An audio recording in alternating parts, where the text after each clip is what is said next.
The early days, oh, a better nation, fair and free, Scotland.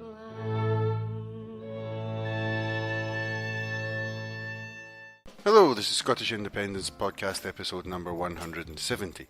This time I'm going to bring you a talk by Mike Russell, who has been serving as the Cabinet Secretary for Government, Business and Constitutional Relations since June, but basically gets short into Scotland's Brexit Minister. In this talk, which was given to me courtesy of Newsnet Scotland, he talks about some of the difficulties there's been trying to speak to the Tories and how they've left every stone unturned trying to find a reasonable settlement during the negotiations. I think it's a very important talk for people to hear at this time. However, I'd like to preface it with a couple of little clips, and then I'll have another little one after it, and you'll hear why John Swinney lost his shit in the Parliament the other day. First, however, just to put this all in context, here's the actor Martin Compston being absolutely right about Brexit during the first Indie Ref campaign, and Ruth Davidson being absolutely wrong.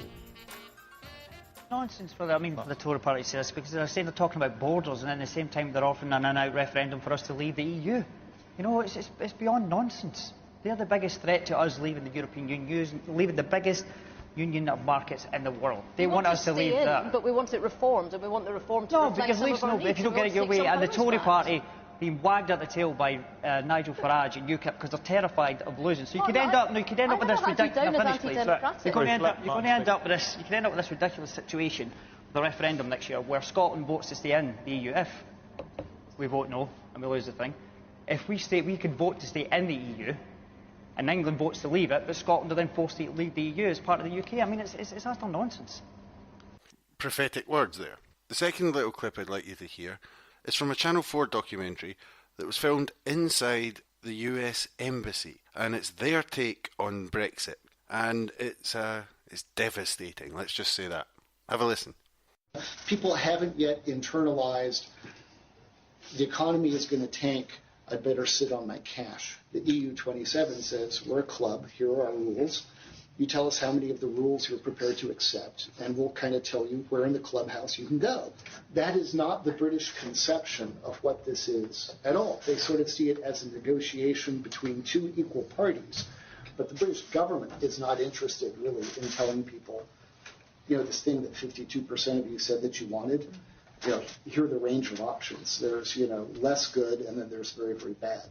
And they haven't actually done a lot of sort of macroeconomic modeling of this, almost like deliberately, like we don't want to know because, you know, leaving is going to be great and it's what people voted for. So let's not spend government money on analysis that suggests that maybe people got it wrong. You know, growth is starting to slow down, but what we're probably going to see is a longer-term, slower slide of lower economic growth. Inflation went up from 0.5% to 3%, so it's quite a significant increase. And that's not inflation from a growing, bubbly economy. That's inflation from an outside shock. Okay. So that's the worst kind of inflation. That's going to be a problem. This is coming at the end of a long period of austerity. People are very, very tired of it. They're very frustrated by it. And some of those longer-term economic issues are some of the things that fuel Brexit. Yeah. So if Brexit ends up not helping them or not obviously helping people economically, you know, that could have political knock-on effects. But if I think the economy sinks, then that's going to put political pressure on the government. And for the people that voted to leave, they're terrified because this is something they've been fighting to achieve for almost 40 years. I mean, it's a generational struggle. They've now won, and they're absolutely terrified that it's going to be snatched away from them. And with that, we'll go on to the talk by Mike Russell. I've been responsible for the issue of Brexit in the Scottish Government since August 2016, just about a couple of months after the referendum when Nicola asked me to take this job on. And as many of you know, I was asked to do three things, the first of which was to negotiate on behalf of Scotland with the UK government and with others, but formally with the UK government about what Scotland needed to get out of the process we're engaged in, particularly as we hadn't voted for it.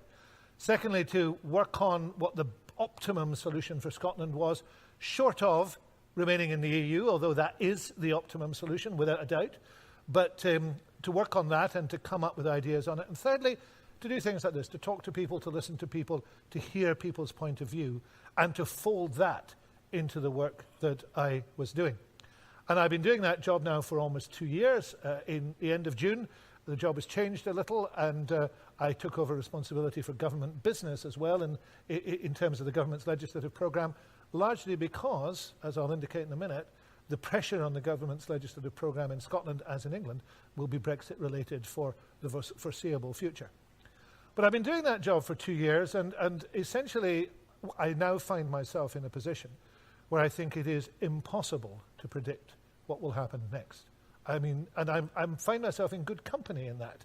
There are a few really distinguished commentators on Brexit who write and who tweet and who broadcast on it. And a couple in particular I admire: Charles Grant, the head of the European Research Centre, based in London, who is a member of the First Minister's Standing Council on Europe, which is the body that advises the Scottish Government. And David Alan Grant, who is a lawyer, a commentator, and writes for the Financial Times. And in the last 2 weeks, both of them have said publicly they don't know what's going to happen. So I'm in really good company in that. And I was talking with a journalist last week, very well connected to the Tory party. Somebody who you would think, if anybody knew what was going to take place, he would know. And he said he had no idea what was going to happen over the next few months. So I say that not to upset people, although I managed to upset people quite easily in Scotland on this issue, but simply to say that we are in completely uncharted waters. We can look back at what's happened and see that there was a narrow victory in these islands for those people who wanted to leave on the 23rd of June 2016, but a very substantial majority in Scotland, as in Northern Ireland, as in London, against leaving. We can look at the opinion polls and see since that time support for Brexit itself has gradually been eroded. We can look at the latest YouGov opinion poll looking at this issue in great detail 2 weeks ago with a very large sample that essentially told us that where we are now is that Brexit as a project is supported in the majority only in the south of England and in middle England. It is opposed in the north of England, in London, Northern Ireland, and also in Wales. We can look at the political support for Brexit, where that same poll showed that it is now only in a majority in the Conservative Party in terms of voters who support Brexit. All the other parties have a majority against, apart from UKIP, of course. And we can look at the demographics of it and see that there is still a majority support for Brexit for those who are roughly over 55, but below that, the support, and the younger the voter is, the more massive, the support against leaving the EU. So we've got a very strange situation. There is, although there was a mandate on the UK level for what is taking place, there is no longer a mandate. And whatever that mandate was for, it was not explicitly for the hardest and most damaging form of Brexit, which is what we appear to be heading towards. So in a logical political system, you would think that somebody was saying, hold on, this has changed. Things have changed. Let's just slow down and work out what we actually want to do now. But in fact, the situation has deteriorated pretty substantially in the last 2 to 3 months. And now the trajectory is towards that hard, very damaging Brexit, which could be a no-deal outcome. Doesn't have to be, but could be a no-deal outcome. And when the history of this is written, Anton Muscatelli, the principal of Glasgow University, said at a dinner recently that I was at that this would be a fascinating thing to write, as long as it wasn't happening to your own country. And he's pretty right about that. But when the history of this thing is written, it will take an awful lot to understand how that position could have been come to. And it's not just a Tory party that's desperate not to fall apart and desperate to stay in government, but it's also a Labour Party that has not taken the opposition ground that people thought it would take. So where are we today and what might happen?